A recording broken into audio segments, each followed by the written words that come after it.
3-2, then you will most likely finish in a shared second place. I'd be surprised if there are two players that will go, you know, or one goes 5-0 and the other one goes 4-1. I'd be a little bit shocked. I definitely think we will see some 3-2 action from multiple players, maybe even all the way. It'd be fun to see. Well, we are in game number 2 now, and spawning up to the top right-hand position of merry-go-round. He is the blue Zerg player playing for Liquid, 1-0 up in this best of 3, trying to win the first series of the foreign hope for himself. It is Snute. And his opponent battling back from that first loss. He plays for Team Acer. If he wins this series, he will knock his teammate Scarlet out of the top position for the moment. It is Nerchio. Of course, it's worth mentioning as well that Scarlet only has one best of 3 left to play in this group, and that will be played next, and she's going to go up against DMC. That is a series that on paper, of course, Scarlet should win. With a 4-1 score, she's still putting herself in a very, very good position, and it's unlikely that she won't finish top 2 in the end. The only way that she could not finish top 2, or that it could be an all-around tie, I guess, is if Bunny beats Nerchio, which will be played tomorrow, I assume? Yes. Yes. And then they both win all of their other matches, and that includes that Nerchio has to win this match. So in a weird way, of course, Scarlet would like to see her teammate win, but I think if Nerchio loses this match, it's good news for Scarlet, because then she's guaranteed top 2.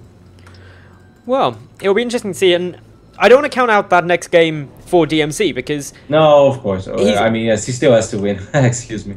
I think DMC, looking at it, he's actually played really well in the series that he has done, and... It's not been a whitewash, even though he hasn't won a series.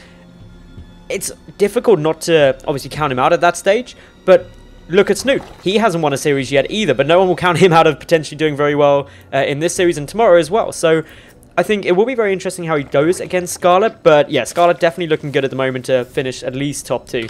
Now, in this game, we did have 14 pulls come down from both of these two players. They're mimicking each other quite a lot, playing a little bit safer.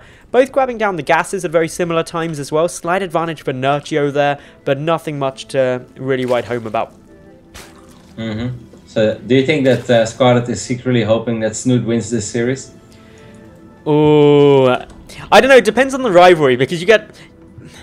within teams, you can certainly get that joyful... banter, and I think between Nerchio and Scarlet, looking at their pre-game lobbies and stuff like that, they definitely have that. So maybe that's there for the playfulness. And obviously, there's a lot of money on the line if Scarlet is able to finish top. I mean, yeah, like if it's literally impossible for Scarlet not to finish top 2 if she wins her next series and Nerchio loses this one, because then either Nerchio or Bunny or Snute, they will all have 3-2, which is worse than Scarlet, and only one other player of those 3 would be able to finish 4-1. But anyway, that's theory crafting. We will see. Of course, Scarlet still has to focus on their own match first. But like you said, so far in this ZvZ on merry-go-round, everything is very even. Both players doing pretty identical builds. Now, merry-go-round is a map where we do often see some craziness in the Zergling department. Zergling banelings, sometimes Zerglings with upgrades. I'm not sure if we're going to see it this time. Snute, we know that he loves his roaches, and we know that as soon as it comes to roaches in ZvZ, most of the time he feels very confident. Now, this is quite interesting from Nerchio. He's not getting down a baneling nest as of yet, whereas Snute is. Snute, though, getting a defensive spine crawler as well. It's unlikely that he'll get super aggressive, whereas Nerchio, 16 lings in production. That is a big flood of the Zerglings. Yep, that's quite a few links. He is running up behind this though, so he's not going all out, but he's definitely going to try to be annoying, pick up a handful of drones, and maybe force out a bigger reaction from Snute, and that is gonna, in that way, Nerchio is gonna try to put himself ahead. Snute is actually having all the pieces in the right place though. He's producing Zerglings. I think some of them will be out in time. He has 2 banelings morphing as well, and he has the spine crawler, and his own Zergling speed is about to finish up. I think Snute should be fine. I don't think he should take too much damage, even though the first Zerglings do just run by. That's rather frustrating.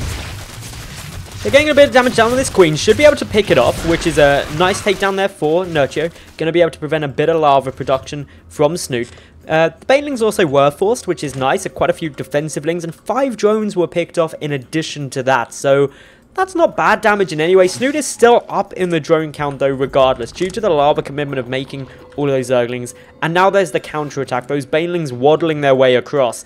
And there's not really any response to the Banelings for Nerchio right now. This is interesting. Nerchio is going to go with a big follow-up of Roaches, Banelings, and perhaps even +1 Carapace. The +1 Carapace is really interesting. That will allow his Zerglings to survive a Baneling Blast, of course, but it's kind of weird because it takes a long time. I see this follow-up very often, but not with the +1 Carapace. So we'll see how that one plays out. Snute is going to go up to 3 bases. He's making a lot of drones. The Roach one is going down. Snute really needs to sort of identify this as soon as possible and just produce nothing but roaches. If he does that, Nerchio actually goes back to droning now. That's interesting. Snute has got a lot of information. He saw the Baneling nest to the front, which is really helpful. So he knows the Banelings are going to be a probability. And while he didn't see the Roach one, obviously he's seen roaches. So should have a good idea of what could be coming. Yeah, Snute is making the same read as I was making. He was definitely worried about the big Roach Bane follow-up. That's why he's getting 3 additional Spine Crawlers. But Nerchio, perhaps because Snute scouted it, he's like, nah, I shouldn't do it. Snute is good enough that right now he has enough time to still deal with this. It's really interesting because he's going to have that +1 Carapace soon. These Roaches do allow a pretty easy cancel on the 3rd base. Lots of mind games over here, and both players just freaking each other out. There's a lot of defensive spines here for Snute. He also cancelled his 3rd base. That's pretty cool. So we're going to see exactly what comes. If we look at the work count, it has leveled out slightly. Nerchio up in the Zergling count, so Snute doesn't really want to take this fight. Does back away. Snute's got a couple of Banelings just sneaking around. If he gets a big Baneling head off on these Lings of Nerchio, that'd be pretty cool. But he will need 2. Die, though. Yeah, they won't. With 2 Banelings they will, but a single Baneling won't kill these Zerglings anymore. In a weird way, I guess now Nerchio is in a good position again because Snute made the correct read, I still think, at first, but then because Nerchio switched things up immediately, Nerchio was able to outsmart his opponent a little bit. He's adding a very quick Hydralisk then in this mix as well, which surprises me because I kind of feel if the game is going good for you, then you can just go ham on the Roaches. Because if you have more units and you have slightly better upgrades, then why not just make more of the same of your opponent, because then you will be fine. When you start adding in different units, the game gets more complicated. But I mean, I shouldn't question Nerchio in ZvZ, so I won't. It is going to be interesting to see how it plays out because he's going for a lot of tech just generally, and his 3rd base is on its way nicely. He did force Snute to cancel his and obviously produce all those spines and a lot of defense, which was a good read from Snute. But I'd say this game is more level now than anything else. Obviously at the start when Nerchio went for those Zerglings, he made quite a big commitment. He did some damage picking off the Queen and a few drones, but it didn't make up for the amount of lava that he spent doing it. Now, is attempting to go in, or was attempting to go up around the back to try and pick off that 3rd, but there's good defense from Snute here. We probably get a little bit of lull in action just while these two kind of build up a decent mid-game army. Yep. Of course, Snute doesn't know yet about that Hydralisk then. And I actually didn't see that Snute hatch was pretty much at the same time as the one of Nerchio. I thought that Nerchio's once was a little bit quicker after he was able to cancel it. But now I'm even more intrigued by that very quick addition of that Hydralisk then. And he researched... No, he didn't research Groove Spine. That's really weird because like Nerchio got 2 Hydralisk and then he's like, okay, maybe he's just going to use them to pick off Overlords. Okay, I guess that makes sense. That's kind of smart. That's kind of cute. There's quite a few Lings coming in towards the 3rd base of Nerchio now, and his army is out of position to defend this. A couple of Roaches are coming there, but there's currently just 1 and the Queen having to pull back a lot, and this is buying Snute time. It's also going to let him see the Hydralisks, and that's quite important that now he knows that they're there. Yeah, but it's not a... I mean, he already knew it because he lost an Overlord in the middle of the map. Oh, did he? Okay, I didn't see that. Yeah. But it's not a real Hydralisk transition though, because there is no upgrades yet for the Hydralisk. He's not making more of them. He's just using 2 of them to pick off Overlords in the middle of the map and prevent Snute from having any map presence or map vision unless he really goes out with his units, which is kind of cool. I don't really see it being used like this very often because it's of course a big investment, but vision is everything in StarCraft 2, we always say, so maybe it's worth it. It's picked off what is 3 Overlords now, so yep. That's a decent amount of damage actually being done, as well as the fact that, as you said, denies quite a lot of vision. There's a few more Overlords out on the map that could get picked off in addition.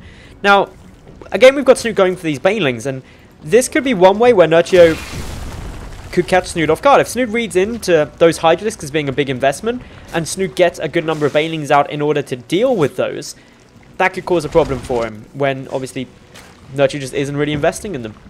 of course. But we also, like you mentioned in the last game, I mean, Banelings are a lot better against Hydralisk than they are against Roaches, but they're definitely not useless in a Roach versus Roach fight. If you can get good connections, if you get a good engagement, if they roll in from the right side or from multiple sides, it can still mess up a lot of the Roaches of Nerchio. So it doesn't really matter, and Nerchio is getting his own Baneling speed as well. So this time perhaps we can see what I was kind of hoping for when this is going to be Roach Bane versus Roach Bane. You see it once in a blue moon, but it complicates things because, like I said, Banelings kill other Banelings so extremely quickly that there's a good chance you will see 20 Banelings being blown up by just a couple of Banelings from your opponent.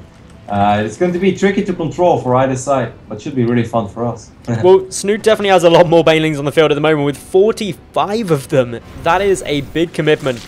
However, Nerchio is also morphing in more, and as you said, it only needs a couple of Baneling detonations to go off on a group of Snutes, and actually you can get a very cost-effective trade. There's so many Banelings on either side. This is going to be so nuts, Madals. In they go. Good control by Snute at the moment. He's keeping his Banelings safe. There's more rolling through, though. This is going to need some good splits. So many explosions over on the left there. But Snute just still has more Banelings at the moment, but that means he's got a lower Roach count. Trying to push forward, trying to get those detonations. Nerchio with a better arc, though. Wow. Great control by Nerchio. Yeah, that was beautiful. That was absolutely beautiful, the way that Nerchio handled that. He forced Snute to waste so much time controlling his Banelings, and the Banelings were stuck behind his own Roaches as well. And when they were finally able to roll through, Nerchio split up his units and he set himself up in a perfect concave. That was beautiful, beautiful army control by Nerchio. Really well done. The other big thing about that was, while Snute had a lot of Banelings which were potentially dangerous, he had to be so careful, as you said, and that meant that supply in Banelings was tied up not doing anything, whereas Nerchio had less Banelings, allowing him to have a lot more Roaches, so the sustained damage was there. Absolutely, just pushed out way more damage throughout the entire fight.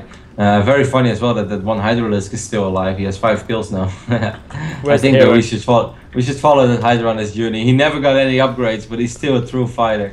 He's struggling a little bit in the back of the army, but he's hanging in there like a champ. He's trying to keep up. I can't blame him. He's got no legs, so he's just slithering. It can't be as easy when you're compared to the Roaches scuttling about, but we can hope he survives. Snute getting a couple of these Roaches on the retreat. Not a massive win. Resources lost-wise, Snute coming off quite a bit worse, actually, and that'll mainly be down to the amount of Banelings that he lost in that last engagement.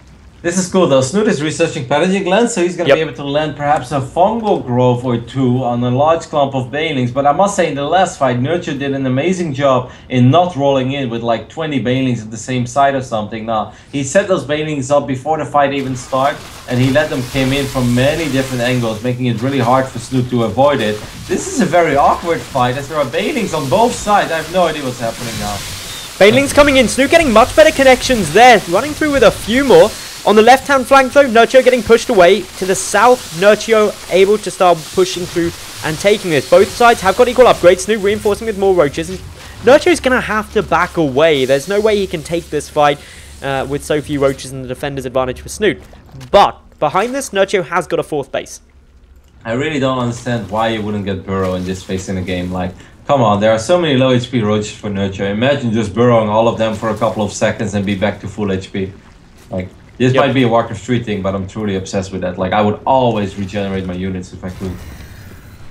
It's a good thing to do. We saw it yesterday a couple of times, so it's certainly something which is quite big in the general ZvZ meta at the moment. Burrow is quite important, and yeah, Nerchio is now grabbing Tunneling Claws and Burrow at this stage. So, another fight coming on through here. This is going to be a pretty equal side. Slight advantage numbers for Nerchio. Yeah, the numbers are in favor of Nerchio, but there are spike crawlers helping out. Oh, that fungal! There is a fungal growth as well. I think Snute might be able to hang in there, even though Nerchio does have a crazy amount of Roaches though, and he starts working on these spike crawlers. This has been a very cool ZvZ. It seems like Nerchio has almost done it. There's just not too much left anymore for Snute. The fungals have been good. The spike crawler was pushing out a lot of damage, but I'm afraid in the end, it just seemed like Nerchio had a few too many Roaches. So, 4th base gets taken down there. All in all, that was... I don't know, I'd say that was very nice for Nerchio overall. Getting that 4th means that he's still up by a base. He's still got that good economy coming through. Nerchio's up by 4 drones, which isn't huge, but income-wise, he's obviously got access to a few more geysers if he does want to take them. So, gonna get Tunneling Claws and Burrow through shortly as well for Nerchio here. And this is where we're seeing could I start don't think paying that off. Snute. I mean, this time Snute doesn't have the spines anymore, Madals. He doesn't have those queens helping out. He doesn't really have the fungals either. He doesn't have the pre-engagement positioning. I'm afraid that Nerchio is going to even up this series, which is of course good news for Nerchio and all the Ace fans out there after he played a pretty damn good ZvZ on merry-go-round. Pushing through, getting a nice couple of shots down these roaches, picking away very, very nicely. There's the GG, and Nerchio is going to take this second game and level out the series to be 1-1.